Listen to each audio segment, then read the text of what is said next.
안녕하십니까.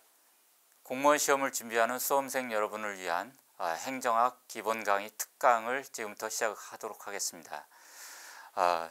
본 강의는 정부의 우수 창업 프로그램으로 선정이 돼서 보조금을 지원받아서 제작되는 특별 강의입니다.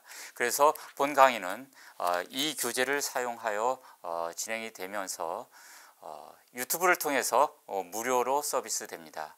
수험생 여러분들의 수험 비용을 절감시키기 위한 특별한 지원으로서 진행되는 것이니 많은 활용이 이루어지기 바랍니다.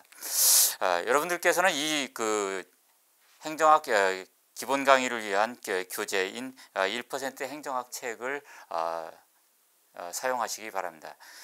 이 교재는 본 강사가 직접 저술한 교재이며 상권과 하권으로 구성되어 있습니다. 그리고 행정학에 관한 세밀한 많은 이론과 법령, 제도에 대해서 상세한 설명을 담고 있고 최근 이슈가 되고 있는 그런 쟁점들에 대해서도 자세한 분석을 하고 있으므로 수험생 여러분들에게 좋은 길잡이가 될 것으로 생각이 됩니다. 네, 지금부터 제1강을 시작하도록 하겠습니다. 제1강은 행정의 본질과 위상이라는 주제로 해서 진행을 하겠습니다. 본 1% 행정학 교재의 제1장에 해당하는 내용입니다. 행정학을 굉장히 어려운 과목이라고 합니다.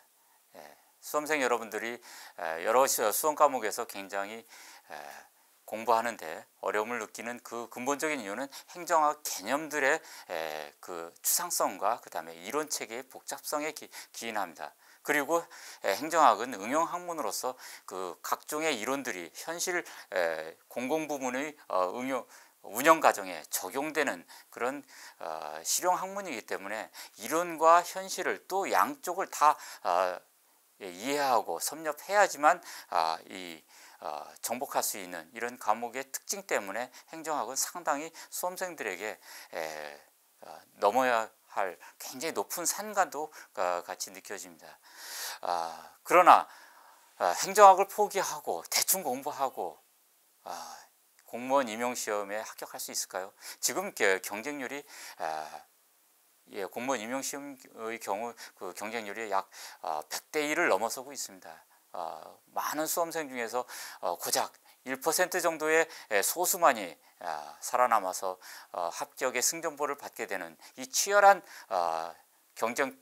전쟁터에서 여러분들이 행정학을 대충 공부하고 합격이라는 관문을 통과한다는 것은 불가능할 것입니다. 그렇다고 해서 행정학을 무조건 어렵게만 생각하지 말기를 바랍니다. 행정학은 기본적인 개념과 그 다음에 이론 체계를 그 본질을 이해한 다음에 현실 정부에서 쟁점이 되고 있는 법령과 제도들에 대해서 잘 정리만 한다면은 그 어떤 과목보다도 쉽게 고득점할 수 있는 전략 과목이기도 합니다. 그러므로 여러분들께서 자신감을 가지시고 본 강의와 그리고 1% 행정학 교재를 여러 번 다독을 하셔가지고 행정학을 마스터하기 바랍니다.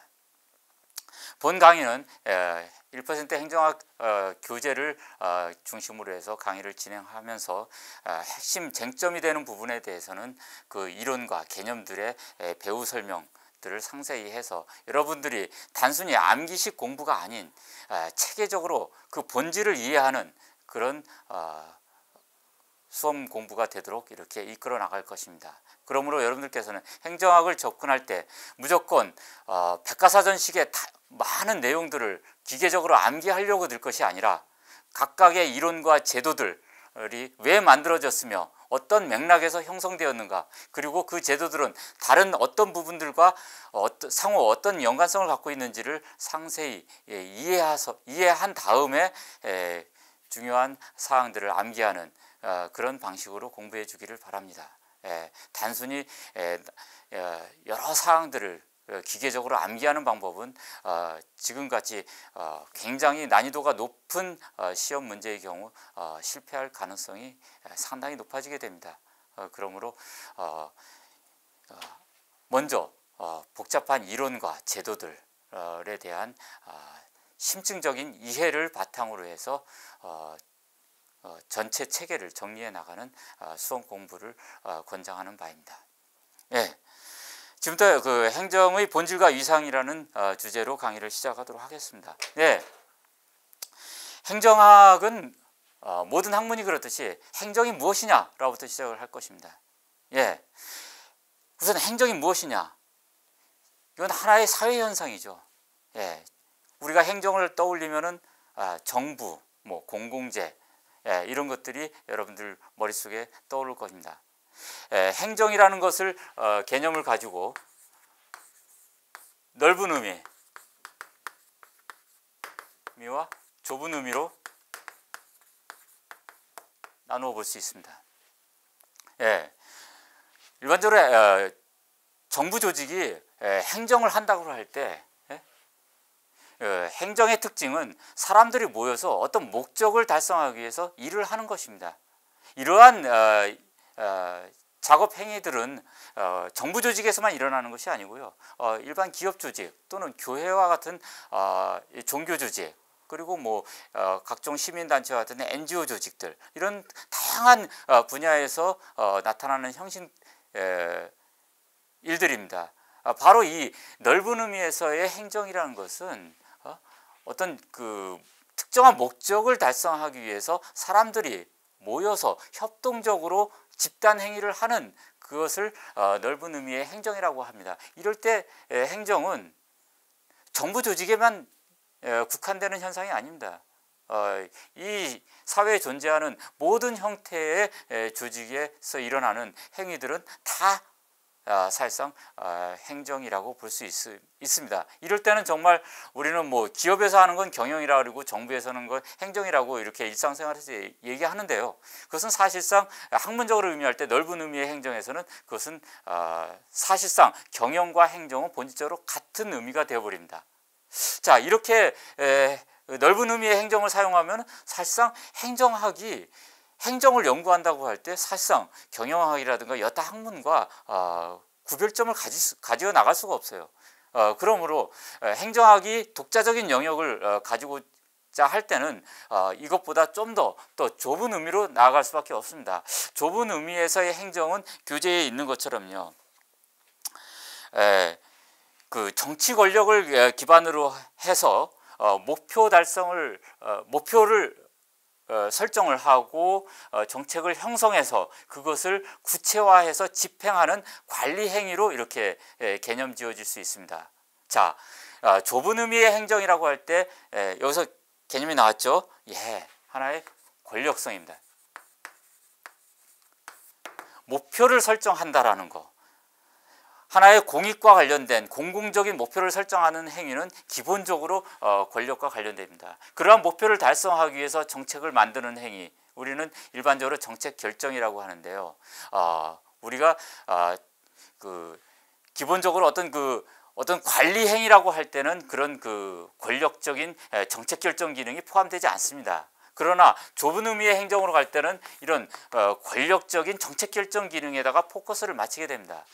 그래서 정부 조직이 이런 정책 형성을 해서 그것을 효율적으로 집행하는 행위다라고 정의하기 때문에 좁은 의미의 행정이야말로 바로 정부 관료 조직, 우리가 공공조직이라고 하죠. 그런 공공조직에서 나타나는 이런 권력적인 정책 형성 및 집행, 관리작용, 이것을 행정이라고 개념 지음으로써 비로소 경영학이라든가 정치학, 여타 학문과 구분되는 행정학의 독자적인 연구 대상이 도출될 수 있습니다. 그런 의미에서 좁은 의미의 행정이야말로 행정학의 출발점이라고 할 수 있겠습니다. 다음으로는 그 행정의 그 실질적 개념과 형식적 개념에 대해서 알아보도록 하겠습니다.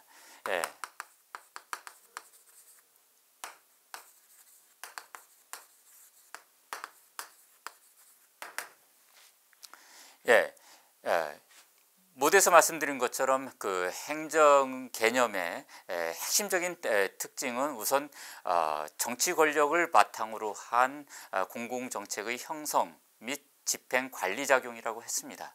예, 그러면 그 우리가 행정이 이루어지는 것은 기본적으로 그 정부와 같은 공공조직에서 이루어지는데요. 그런 정부와 같은 공공조직에서 일어나는 모든 행위들은 다 행정일까요?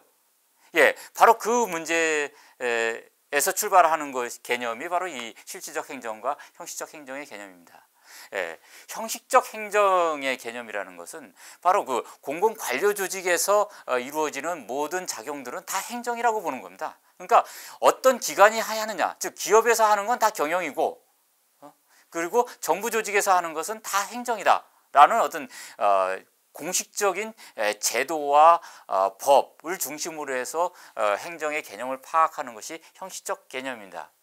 그러나 여러분들 잘 아시다시피 요즘같이 행정입법이 증가하는 시대에 각종 행정부에서 다양한 시행령과 시행규칙 등과 같은 그런 그 입법 작용들을 수행을 하고 있습니다. 그리고 준사법적 기능들도 많이 하고 있죠. 예를 들어서 공정거래위원회 같은 경우 어떤 그 과징금의 부과와 같은 여러 가지 그 사법적 작용도 하고 있습니다. 그런 것을 그러면 행정이라고 볼 것이냐 하는 것이 문제가 됩니다. 그리고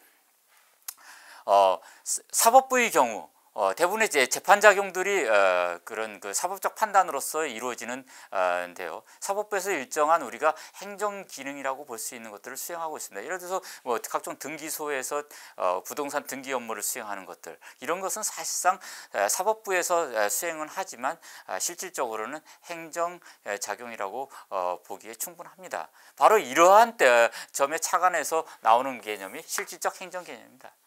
우리가 모두에서 말씀드린 그런 그 좁은 의미에서의 행정의 특징적인 요소들을 뽑아서 그런 요소를 갖춘 일정한 관리 작용들을 행정이라고 보고, 그 관리 작용이 행정부에서 이루어지든 사법부에서 이루어지든 입법부에서 이루어지든 그 형식적인 기관 수행 주체가 누구냐를 따지지 않고 행정 개념의 속성에 근거해서 행정작용인지 아닌지를 개념 정의하는 그런 것을 우리가 실질적 행정이라고 정의합니다.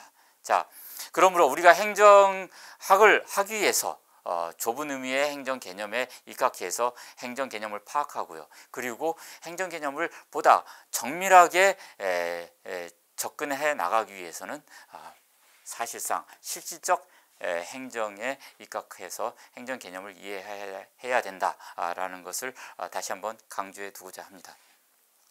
자, 이에 대해서 이제 그 전통적인 행정 개념에 대한 접근법은 이러한 방식으로 이루어졌지만요. 오늘날에 있어서는 이제 행정에 대한 이 거버넌스적 접근이 이루어지고 있습니다.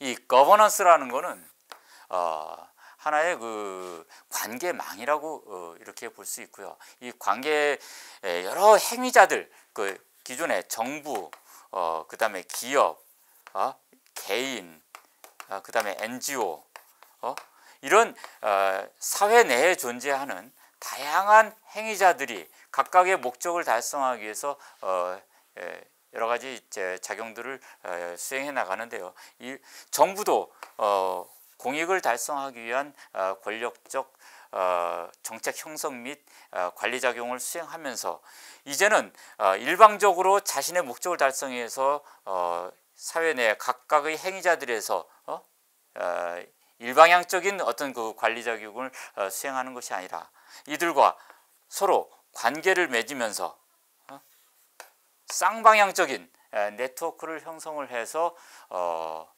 그 공공정책을 형성하고 집행하고 관리해 나가는 일을 수행한다라고 바라보는 관점이 거버넌스적 관점입니다. 1980년대 이후 신공공관리론과 그 다음에 뉴 거버넌스의 등장 이후 이러한 행정에 대한 거버넌스, 즉 한국말로 이제 협치라고도 번역을 하는데요. 이런 그 거버넌스적 관점의 등장이야말로 행정에 대한 새로운 조망이라고 이렇게 볼 수가 있겠습니다. 결국 이제 전통적 관료제 조직에 의해서 계층제적으로 정책을 형성을 하고요. 그러한 정책을 일방적으로 시민사회에 규제와 공공서비스를 제공하는 이런 일방적 행정행위가 아니라 이제 시민사회, 기업, 개인들 이런 그 다양한 사회의 각각 영역에 대해서 쌍방향적으로 서로 교호작용을 하면서 그 공공정책을 형성, 관리, 집행해 나간다라는 개념이 현대적 행정 개념이라고 하겠습니다. 행정의 개념을 보다 정확하게 이해하기 위해서는 이 행정과 정치의 관계를 분석을 해야 됩니다. 이 행정은 원래 정치라는 영역에서 탄생한 것입니다. 오늘날 이 근대 행정학도 정치학자들이 주도를 했고요. 그래서 정치학의 한 분과 학문으로서 형성이 돼서 오늘날 이제 독립학문으로서 발달되고 있는 그런 상황입니다. 학문의 영역뿐만 아니라 행정이라는 개념 자체 또 그러면 끊임없이 정치와 어떠한 관계 설정을 갖고 있느냐에 따라서 행정의 작동의 범위를 설정하는 것이 달라지는 것입니다. 행정의 개념 자체가 정치성을 갖고 있는, 즉 정치 권력을 바탕으로 한 정책 형성 및 관리 집행이라고 이렇게 이해를 했을 때, 그러면 행정이 정치를 다 수행하는 것이냐, 행정과 정치가 같은 것이냐, 이렇게 버리면 사실상 행정의 독자성 내지는 아이덴티티가 의문이 되는 것입니다. 그러므로 행정이 정치와 관련해 가지고 어느 정도 영역까지가 행정이고 그 다음부터는 여기는 정치고, 그리고 행정은 정치와 어떤 본질적 차이점을 갖고 있는지를 제대로 이해를 하는 것이 근대 행정학에 있어서 행정 개념을 정립하는 바로미터가 되겠습니다. 정치와 행정에 대한 개념을 정확히 이해하기 위해서는요, 이 양자의 관계가 역사적으로 어떻게 변화되었는지를 정확히 이해할 필요가 있습니다.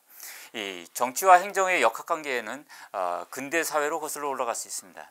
근대 사회의 형성은 유럽에서 중세를 마감을 하고 근대 시민사회가 형성되는 과정에서 정치와 행정의 분리 현상이 나타나기 시작했습니다. 근대 사회의 특징은 이 절대 왕정 체제 하에서 공적 영역인 국가와 그것에 대항적인 시민사회의 영역이 이분화되면서, 즉 국가와 시민사회의 이원적 분립이라는 현상이 일어나면서 국가작용이 시민사회에 대해서 어떠한 행위를 하느냐 하는 이런 국가 권력의 시민사회에 대한 작용을 행정이라는 개념으로 만들어 갔던 것입니다. 특히 근대 사회는 절대 왕정을 무너뜨리고요, 시민혁명을 통해서 민주화를 부르주아 계급들이 추진해 나가는 와중이었기 때문에 이러한 절대적인 국가 권력을 자의적으로 행사해서 시민사회의 자유와 재산을 침해하는 행위를 억제하고 통제하기 위한 각종 제도적 장치들을 고안하기 시작을 했던 것이고요. 그를 위해서 근대사회에서는 국가 권력에 대한 여러 가지 통제 방안을 마련을 했던 것입니다. 이러한 통제의 일환으로서요, 시민사회에서는 국가에 대해서 효율성을 요구하게 됩니다.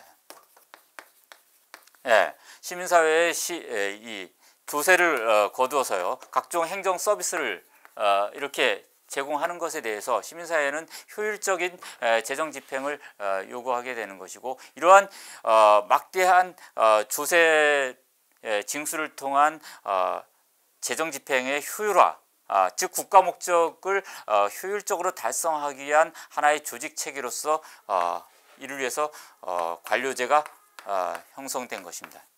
바로 이러한 국가 목적의 효율적 관리 집행이라는 목적을 달성하기 위해서 그 근대 국가 체제 하에서 관료제가 성립이 된 것이고, 이 관료제가 그러한 수행하는 행정이야말로 기존의 정치 영역에 매몰됐던 단순한 국가재산의 관리 작용에 불과했던 그런 그 관방학적 행정 개념으로부터 분리된 근대 행정의 개념이 싹트기 시작했던 것입니다. 그래서 이러한 근대 국가에 들어서서 이제는 정치라는 것은 하나의 통치작용으로서 국가 목적을 형성하는 그런 통합적 과정으로 보고요. 이것에 대립되는 행정은 그러한 정치를 통해서 형성된 국가 목적이라는 것을 구체적인 하나의 집행 정책으로서 형성하고 그것을 효율적으로 집행해서 관리해 나가는 효율성을 추구하는 관리작용으로 이렇게 바라보게 되었던 것입니다. 물론 이러한 행정에 요구되는 가치로는 두 가지가 있어요. 민주성하고요. 그 다음에 효율성이라는 것이 있어요. 이때 민주성이라는 것은 이 정치에서 얘기하는 그런 민주주의하고는 조금 개념이 다릅니다. 이 정치에서 민주주의라는 것은 국가 권력이 국민 즉 그 주권으로부터 근거를 했고 그 주권에 기반한 국가 권력이 그 형성이 되느냐 하는 것에 초점을 맞춘 것이고요. 이때 민주성이라는 것은 그 행정에서의 민주성은 행정 작용이 관료제를 통해 가지고 공공 서비스를 제공하는 것인데 그것이 시민 사회의 요구에 충실하게 부합된 것이냐 아니냐라는 개념에 초점을 맞춘 것입니다.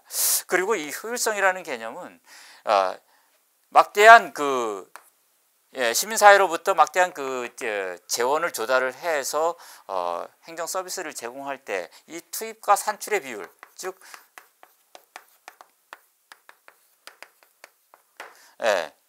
얼마만한 인적 물적 자원이 투입됐으며 그로부터 나오는 공공 서비스의 양이 얼마고 그러한 투입과 산출의 비율이 얼만큼 효율적으로 이루어졌느냐 하는 개념이 이 효율성의 개념이 되겠습니다. 그래서 이 근대국가 이후 형성된 이 행정의 개념은 정치와 상대적인 관계의 위치에 놓이게 있으며 행정에는 이 민주성과 효율성이라는 두 개의 가치 지향을 요구하는 그런 개념으로 정립이 된 것입니다. 자, 규제에서 보듯이요, 여러분들 그 정치와 행정의 두 가지 차원을 이렇게 비교해 놓고 있습니다. 그 정치는 본질적으로 권력 현상이고요, 행정은 관리 현상으로 보는 것입니다. 이것이 이제 특히 유럽에서 시작된 개념들이 이제 미국으로 건너가서 근대 행정학이 성립이 되면서 행정을 하나의 관리 작용으로 보는 하나의 비즈니스로 보는 이런 개념이 형성이 되면서 이렇게 정치와 행정이 사실상 점점 경계선을 만들면서 이원화되는 그런 위상을 갖게 된 것입니다. 그러나 그 행정 개념에서 모두에서 말씀드렸듯이요, 이제 정치와 행정의 영역을 명확히 구분하던 이 근대 사회적 이런 그 환경이 현대 사회로 접어들면서 급격히 변해갔습니다. 과연 현대 사회에서 국가 권력이 시민 사회에 대한 우월적 지위에서 시민 사회의 재산과 자유를 침해할 가능성이 상당히 낮아졌습니다. 그것은 곧 민주화에 기인한 것이에요. 그러므로 국가 권력을 억제하고 통제하는 관점에서 이제는 국가 권력이 얼마나 더 효율적으로 공공정책을 관리 집행하느냐 하는 것에 초점을 맞추게 되었고요. 그리고 국가와 시민사회를 명확히 구분을 해가지고 일방적으로 행정 서비스를 공급한다던 그런 전통적인 근대사회의 관념도 상당히 무너지고 공공의 영역과 그 다음에 사부문의 영역을 이원적으로 구분하는 그런 명확한 이원론의 세계가 현대 사회에 들어 특히 포스트 모더니즘이 이렇게 범람하는 이런 그 현대 사회 이후에는 그런 관점들이 퇴색하기 시작했고 공공과 그 다음에 사적 영역의 혼합과 그 다음에 중간 영역의 등장, 특히 제3섹터라든가 요즘 등장하는 사회적 경제, 제4섹터 이런 개념의 등장으로 인해 가지고 이제는 정치냐 행정이냐 그 다음에 권력이냐 이윤이냐 공공이냐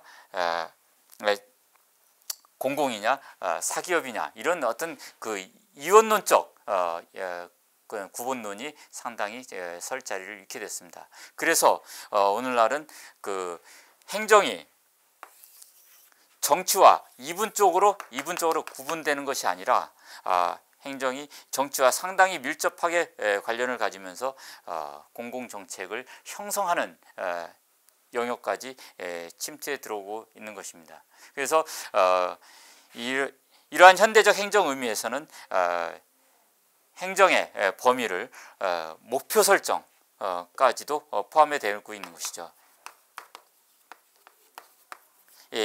전통적으로 정치의 영역이라고 여겨졌던 공동체의 통합작용, 즉 목표 설정이라고 이렇게 지칭할 수 있는 이런 통합작용이 이제는 행정에 깊숙이 개입해서 목표 설정에서부터 그것을 실현하는 집행작용에서부터 그것을 또 평가받아서 다시 완료하는 이런 순환적인 전체의 과정이 행정의 범위로 설정되게 되었습니다.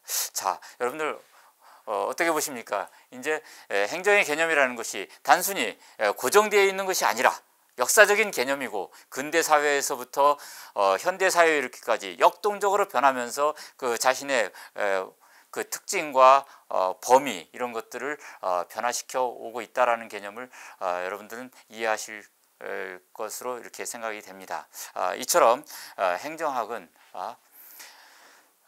고정되어 있는 그런 자연 현상을 연구하는 것이 아니라 살아 움직이는 조직의 현상, 특히 공공조직의 현상들을 연구하는 그런 학문입니다. 그러므로 행정현상은 시대의 상황에 따라서 끊임없이 변하는 그런 성격을 갖고 있기 때문에 여러분들도 행정학의 각종 개념과 이론을 접근할 때 그런 시대적 상황에 어떤 시대적 상황에서 그런 개념과 이론들이 정립이 되었는가 하는 관점에서 이해하시기를 권하는 바입니다. 다음으로는 이제 행정의 개념을 정확히 이해하기 위해서요, 행정과 경영의 차이점을 살펴보도록 하겠습니다. 행정은 바로 정치와 일정한 상관관계에 놓여 있으면서도요, 또 한쪽으로는 경영, 우리가 그 보통 사기업 조직에서 일어나는 모든 그 관리작용들을 이제 경영이라고 지칭하는데요. 이러한 경영과 일정한 상대적 관계에 놓여 있습니다. 자, 물론 정치와 행정의 관계가 명확히 구분되는 이원적 구분이 이제 현대 사회에 들어서 상당히 붕괴되고 서로 양자 상대적인 관계에 놓이게 되었다라는 것처럼요, 행정과 경영의 차이점도 사실상 명확한 이원론적 구분이 사실상 어려운 상황에 놓여 있다고 볼 수 있습니다. 물론 여기 여러분들 그 교재에서 제시한 바와 같이요, 공행정과 사행정을 그 상호 비교해서 차이점을 이렇게 명확히 나눠놓고 있습니다. 여러분 뭐 상식적으로도 알듯이 뭐 경영 기업 조직에서 일어나는 경영 활동은 일단 목적이 뭐 이윤을 추구하고, 정부 조직에서 일어나는 행정 작용들은 공익을 추구한다. 뭐 이런 작용들은 뭐 여러분들이 일정 부분 이해하고 있을 것입니다. 그러나 과연 그 행정과 경영이 그렇게 본질적으로 다른 것이냐 하는 것에 대해서 이것도 상당히 역사적으로 논란이 되어 왔던 것입니다. 근대 행정학이 탄생할 때는 이 정치로부터 분리된 행정의 개념을 강조하다 보니까 사실상 행정을 단순한 사무의 관리 작용으로 바라보면서 행정이 그냥 민간 기업에서 일어나는 관리 작용과 본질적으로 다른 것이 없다. 즉 행정 이코로 그냥 매니지먼트, 관리작용 또는 비즈니스다 라고 이렇게 지칭을 하면서 행정과 경영을 이퀄이라고 봤어요. 그러나 행정의 이제 작용들이 또 이 현대 행정국가로 넘어오면서 행정작용이 정책의 형성까지 또 깊숙이 개입하고 이러다 보니까 권력적 특성들이 상당히 나타나고요.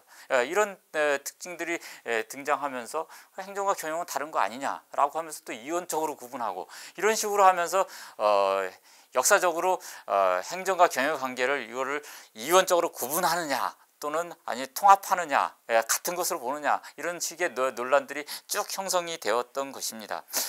그러나 이제 오늘날에 들어서 행정과 경영 관계를 그렇게 이원적으로 구분하는 것에 대해서 사실상 반대하는 그런 새로운 관점들이 많이 등장을 했습니다. 그 대표적인 학자가 이제 보제만이라는 학자인데요.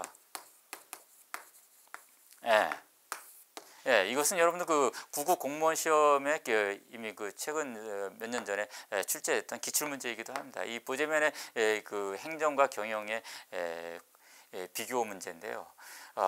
이 보제만이라는 학자는 이제 그 행정과 경영의 본질적 속성이 다른 것이다라고 전제를 하면서도 행정은 이제 그 사회 목적을 실현한다라는 이 사회적 가치를 실현한다라는 것에 초점을 맞추고요. 이것은 그 기업의 이윤을 추구한다라는 본질적 가치가 다른 것이지만 현실적으로 존재하는 많은 수많은 조직들이 정부 조직이든 아니면 뭐 공기업 조직이든 그 또 많은 기업 조직이든 간에 사실상 어느 극단 공익 사회적 가치 실현 내지는 기업의 이윤 추구라는 양극단의 목적을 순수하게 추구하는 그런 이념형으로서 존재하는 현실적 조직은 없다라고 보면서 사실상 모든 조직은 중간 지점에 그 어느 상대적 위치에 존재한다라고 바라보면서 보지만은 공행정과 사경영을 이원적으로 구분하고 서로 본질적으로 다른 것이다 라고 논의하는 그런 분석 틀 자체가 잘못된 것이다 라고 이렇게 비판을 하고 있습니다. 바로 이런 보제만의 관점이야말로 현대 행정학에서 경영과 행정의 차이점들을 분석하는 기본적인 틀거리라고 이렇게 볼 수가 있겠습니다. 그래서 여러분들은 이 보제만의 공공성에 대한 관점을 잘 이해하기 바랍니다. 이어서 이 그 행정과 경영이 상대적인 개념이다라고 하면서도요. 그래도 그 학문의 특성상 행정이 경영과 어떠한 차이점을 갖는가라는 것을 그 구분할 수 있는 그런 기준들을 설정을 해서 분석을 해야 됩니다. 그 대표적인 기준들이 이제 그 교재에서 제시한 것처럼 민주성과 권력성, 비시작성입니다. 민주성, 권력성,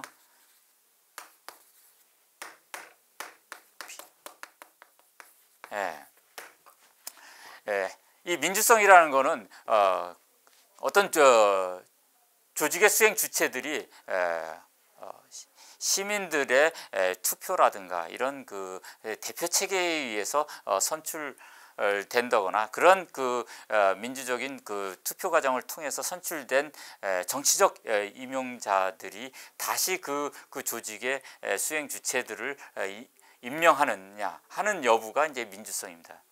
공공조직들은 상당히 그렇죠.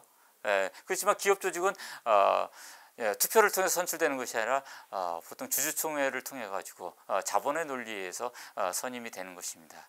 그런 점에서 민주성이 상당히 정부 조직하고 다르죠. 권력성이라는 것은 강제적인 목적 실현이 가능하냐라는 겁니다. 정부 조직은 상당 부분 그 조세 징수에서부터 그렇고요. 각종 규제 작용들이 요즘은 권력성을 갖고 있기 때문에 행정의 하나의 그 비교 준거 기준으로 될 수 있습니다. 기업은 권력성이 아니라 시장의 원리에 의해서 교환의 원리에 의해서 등가 교환 방식으로 하기 때문에 권력성이 아니라 대등성을 특징으로 한다고 할 수 있습니다. 그 다음에 이제 시장성이라는 거는 서비스를 무상급부하느냐라는 겁니다. 정부의 상당 부분 사회복지 서비스라든가 공공재해 공급 이런 것들이 다 대부분 상당 부분들이 무상 또는 그 유상으로 하더라도 상당히 낮은 비시장적 가격에 의해서 공급되는 방식이 이 특징이죠. 그러나 그 경영에 입각한 그 사기업 조직들은 이윤 추구를 기본으로 하고 있기 때문에 시장 가격에 근거한 재화 용역을 공급한다라는 특징이 있습니다. 그 표에 1-1에서 나타난 것처럼요, 공공 부분의 범위를 보면은 정부 조직들 중에서 이제 민주성과 권력성, 비시장성 이 세 가지 기준을 모두 충족시키는 것들은 이제 전통적인 그 공공기관들입니다. 그러나 우리가 흔히 말하는 이제 뭐 그 공기업 조직은 사실상 이 민주성만 그 충족시키고요. 나머지 이 두 번째, 세 번째 기준은 시장적 원리에 의해서 운영되고 있다라는 것이 특징입니다. 이 표에 나타난 것처럼 이 공공 부분과 민간 부분의 중간 영역에 속하는 제3섹터 부분이 나타나 있고요. 이런 이 제3섹터들은 이 세 가지 기준 중에서 일부만 충족시키는 이런 특징을 갖고 있습니다. 이 표를 보시듯이 여러분들 이 공공 부분과 민간 부분을 완전히 나눠서 이원화시키는 구분이 상당히 어렵다 하는 것을 알 수 있을 것입니다. 이처럼 그 행정과 경영의 개념 구분도 상당히 시대적 상황에 따라서 많이 변해왔다라는 것을 이해할 수 있을 것입니다. 마지막으로 이제 그 행정의 그 개념을 근거로 해서요, 행정이 갖고 있는 본질적 속성이 무엇이냐라는 것을 정리할 필요가 있습니다.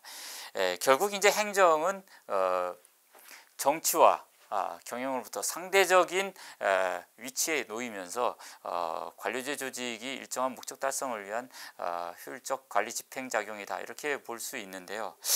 그 가운데서 이제 이 행정이 이 권력적 속성과 관리적 속성, 관리성 이 두 가지를 동시에 갖고 있다라는 고 분석할 수 있습니다. 이것은 그 현대 행정에서도 그대로 나타나고 있는 특징이라고 볼 수 있습니다. 우리가 이제 행정에서 이제 이 권력성이라고 할 수 있는, 즉 행정권의 우월적 지위에 대해서 검토해 볼 필요가 있는데요. 우리가 그 법치 행정이라는 것은 이제 그 행정 조직이 행정 작용을 수행함에 있어서 입법부에서 제정한 각종 그 법률에 귀속이 되고 그에 따라야 한다라는 것이고, 행정 작용이 이루어지기 위해서는 근원적으로 입법부에서 위임한 각종 그 법률에서 위임의 근거가 있어야지 행정작용이 이루어질 수 있다. 이러한 것이 이게 법치주의의 근간이고, 행정은 그런 그 법치주의 틀 속에서 이루어질 수 있습니다. 그럼에도 불구하고 행정이 경영과, 즉 민간 사기업 조직과 본질적으로 다른 몇 가지 그 법치주의에 있어서의 그 예외적 현상들이 나타나고 있는데요. 그 대표적인 것이 예를 들어서 자력집행력이라든가 공정력과 같은 현상이라고 볼 수 있겠습니다. 뭐 자력집행 같은 경우는 여러분들 그 개인들이 어디 가서 길에서 도둑을 맞았거나 아니면 뭐 두들겨 맞았을 때 자기가 분하다 그래서 가서 보복을 하고 이런 그 한풀이 하는 것을 원칙적으로 인정하지 않고 그것은 또 하나의 범죄를 구성하는 것으로 보죠. 그러나 정부는 그렇지 않습니다. 예를 들어서 정부가 어떤 그 환경 오염에 대한 그 규제 작용을 이렇게 했을 때요, 그것을 따르지 않은 기업에 대해서 사법적 판단을 기다리기 전에 먼저 정부가 스스로 각종 과태료라든가 영업정지와 같은 그런 어떤 사법적 처리를 이렇게 할 수 있는 것들이 자력 집행이 되겠는데요. 그런 그 스스로 권리 구제를 할 수 있는 권한을 부여했다라는 점이 이제 정부의 권력적 속성의 하나라고 볼 수 있습니다. 그 다음에 하나가 이제 이 공정력이라는 것이에요. 공정력이라는 것은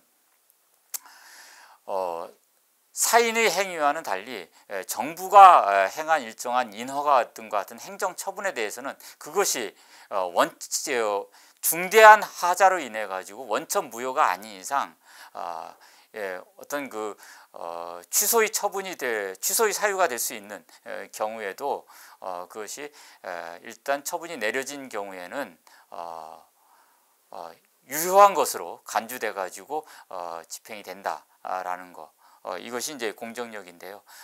이것은 사인의 행위와 다른 행정작용의 특수 현상이라고 볼 수 있습니다. 이처럼 현대 행정에 있어서도요. 정치와 행정과 경영이 서로 그 상대화되면서 경영이 서로 중첩되는 그런 현상이 발생되고 있지만 행정은 그 나름대로 권력적 속성을 유지하면서 또 효율성을 추구하는 관리작용을 동시에 수행하고 있다. 이것이 현대 행정의 특징이라고 할 수 있겠습니다. 이것으로 행정의 본질과 위상에 관한 제1강을 마치도록 하겠습니다. 감사합니다.